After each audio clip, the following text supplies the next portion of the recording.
Film की शुरुआत मध्य प्रदेश के चंबल जिले के एक छोटे से घर से होती है। शुरुआत में हम मनोज कुमार शर्मा को अपनी 12वीं की परीक्षा के लिए नकल बनाते हुए देखते हैं। वहां मनोज कुमार शर्मा के पिता का एक दोस्त जो उनके साथ उनके कार्यालय में काम करता है, मनोज कुमार के पिता का निलंबन पत्र लेकर आया, जिसे लेने से उसके पिता ने इनकार कर दिया। दादी के पूछने पर मनोज कुमार के पिता के दोस्त बताते हैं कि उन्होंने गांव के विधायक द्वारा दिए गए कागज पर हस्ताक्षर नहीं किए थे, जो कि गलत काम था, और यहाँ तक कि उन्होंने चेयरमैन को चप्पल से थप्पड़ भी मारा था। इस निलंबन पत्र को दीवार पर चिपकाने के बाद सहकर्मी अपने घर से चला गया। अगला दृश्य 12वीं बोर्ड परीक्षा की कक्षा में खुलता है, जहां सभी छात्र परीक्षा देने के लिए एकत्रित होते हैं, क्योंकि वे कई बार असफल होते हैं और स्कूल गांव के विधायक जी का होने के कारण विधायक जी ने सभी के लिए एक सुविधा बनाई है। छात्र पास हो सकें, इसके लिए शिक्षक बोर्ड पर उत्तर लिख रहे हैं और छात्र उसकी नकल कर रहे हैं।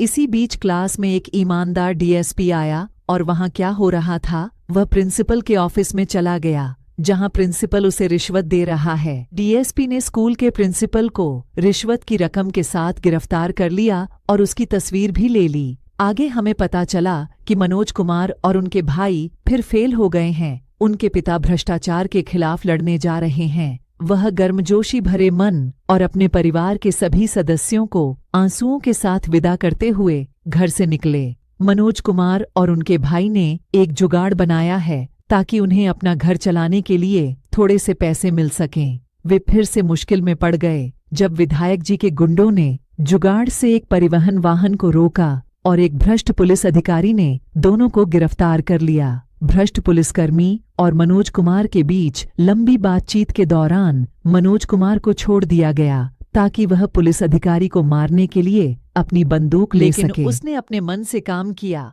वह ईमानदार डीएसपी क्वार्टर में गया और उसे सारा माजरा समझाया।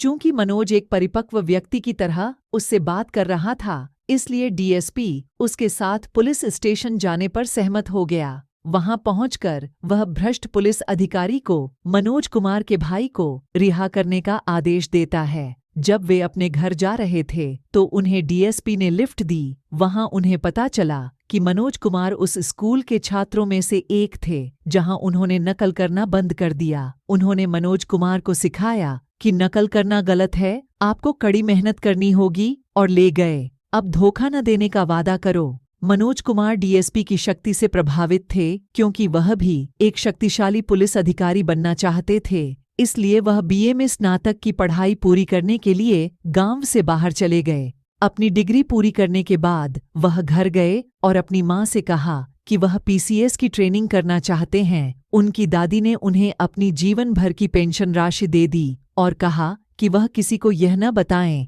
कि उन्होंने उन्हें क्या दिया है। उसने अपने गांव से अलवर के लिए बस पकड़ी। अलवर बस स्टैंड पर पहुंचने के बाद कंडक्टर ने उसे जगाया। वह यह जानकर हैरान रह गया कि उसका बैग और उसकी सभी जरूरी चीजें चोरी हो गई हैं। उसने कंडक्टर से पूछताछ की तो पता चला कि उसके पास बैठी महिला 30 मिनट पहले ही बैग ले गई है। अब सब कुछ मनोज के दिमाग में चल रहा था, क्योंकि उसने अपनी दादी द्वारा दिए गए पैसे खो दिए थे। उसके पास पीजी के लिए भुगतान करने के लिए कोई किराया नहीं था। उसके पास कोचिंग के लिए पैसे नहीं थे। उन्हें पता चला कि पीसीएस परीक्षा 2 साल के लिए रद्द कर दी गई है। वह एक रेस्तरां के बाहर कई दिनों तक भूखा रहा, लेकिन एक दिन उसकी भूख बेकाबू हो गई और वह रेस्तरां में गया और कुछ खाने के लिए कहा। रेस्तरां के मालिक ने उसे खाना दिया। उसने रेस्तरां के मालिक से कोई काम बताने को कहा ताकि वह पैसे दे सके।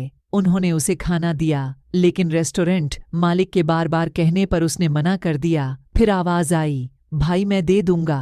आवाज प्रीतम पांडे की थी, जो पीसीएस का अभ्यर्थी भी था। लेकिन अब प्रीतम पांडे आईपीएस या आईएएस अधिकारी बनने के लिए यूपीएससी की तैयारी के लिए दिल्ली मुखर्जी नगर जा रहे हैं। मनोज भी चाहते थे कि प्रीतम उन्हें दिल्ली ले जाएं। प्रीतम ने मनोज को हाँ कह दी और वे दोनों दिल्ली आ गए। अगले दिन वे गौरी भैया के पास गए, जो भी यूपीएससी के अभ्यर्थी थे, और अंतिम साक्षात्कार तक गए थे। लेकिन उनके भाग्य ने कुछ और ही तय कर लिया था। अपने सभी प्रयास हारने के बाद उन्होंने यूपीएससी के अन्य अभ्यर्थियों को प्रेरणा देना शुरू कर दिया और उन्हें जीवन में फिर से शुरू करने के लिए प्रेरित किया।